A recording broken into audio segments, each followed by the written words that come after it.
बच्चों में जितनी भी बीमारियां होती हैं उनमें सबसे ज़्यादा बीमारी होती है श्वसन तंत्र में, यानी कि रेस्पिरेटरी ट्रैक्ट में। और उनमें सबसे ज़्यादा जो बीमारियां होती हैं वो अपर रेस्पिरेटरी ट्रैक्ट इन्फेक्शन होता है तुलना में लोअर रेस्पिरेटरी ट्रैक्ट इन्फेक्शंस के। और सबसे ज़्यादा जो बीमारी होती है बच्चों में वो वायरसेस के द्वारा होती है, बैक्टीरिया के द्वारा होती है, लेकिन वो कम होती है। ज़्यादातर बीमारियां वायरसेस के द्वारा होती हैं। अभी जो मौसम इंडिया में चल रहा है, भारतवर्ष में चल रहा है, अक्टूबर नवंबर का मौसम, इन दिनों में नवरात्रा, दिवाली और ये फेस्टिव सीजन है।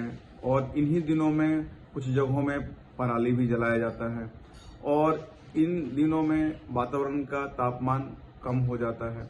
तो वातावरण का तापमान कम हो जाना, पराली जलाना और ह्यूमिडिटी का बढ़ जाना, ये चीजें वातावरण में वायरसेस को ग्रो करने में मदद करती हैं।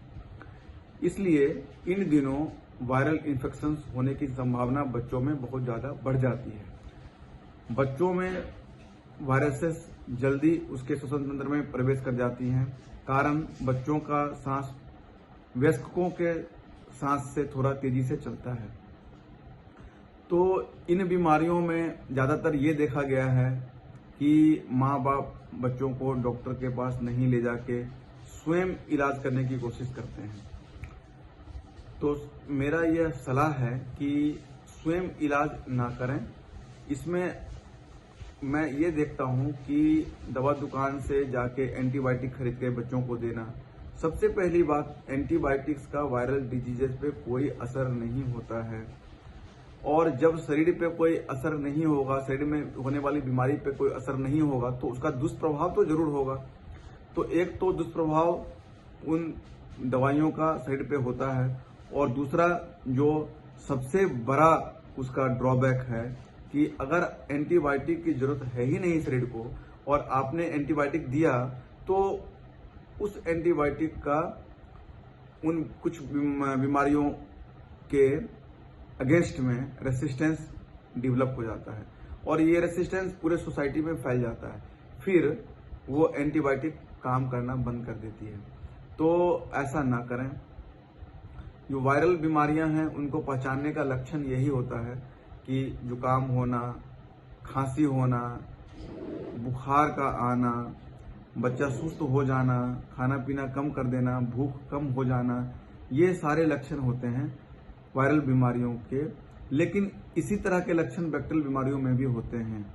तो ये आपके डॉक्टर जिस पे आप विश्वास करते हैं, जो योग्य चिकित्सक हैं आपके, वो डिफ्रेंशिएट कर पाएंगे कि इनको कौन सी बीमारी है, आपके बच्चों को कौन सी बीमारी लगी है, उसी हिसाब से उचित सलाह देंगे। हाँ, ज्यादा से ज्यादा ये कर सकते हैं कि अगर आपके बच्चों को बुखार आ रहा हो तो पैरासीटामोल दे सकते हैं, लेकिन वो पैरासीटामोल का डोज क्या होगा वो बच्चों के वजन के अनुसार होता है, वो भी आपके डॉक्टर ही बता पाएंगे।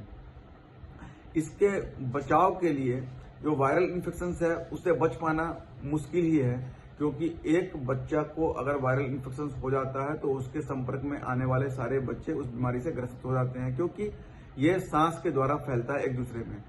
और अगर कोई बच्चा खांसी किया या छींका, वहां से वो निकल गया, तुरंत उसी जगह पे कोई दूसरा बच्चा चला गया, तो वो सांस में जो वायरस और बैक्टीरिया है वो उस बच्चे के सांस में प्रवेश आसानी से कर जाता है और वो बीमारी लग जाती है।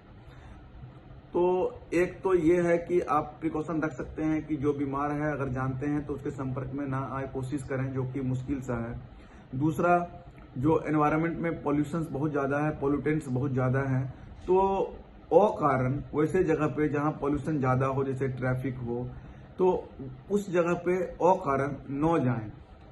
कम से कम जाने की कोशिश करें। अगर बहुत आवश्यकता हो तो जाएं और नहीं आवश्यकता हो तो न जाएं। जहां पे प्रदूषित वातावरण है वहां बच्चों को खेलने से ही मना करें, क्योंकि जब बच्चा खेलेगा, सांस तेजी से चलेगा, तो वो पॉल्यूटेंट्स रेस्पिरेटरी ट्रैक्ट में आसानी से प्रवेश करेगा।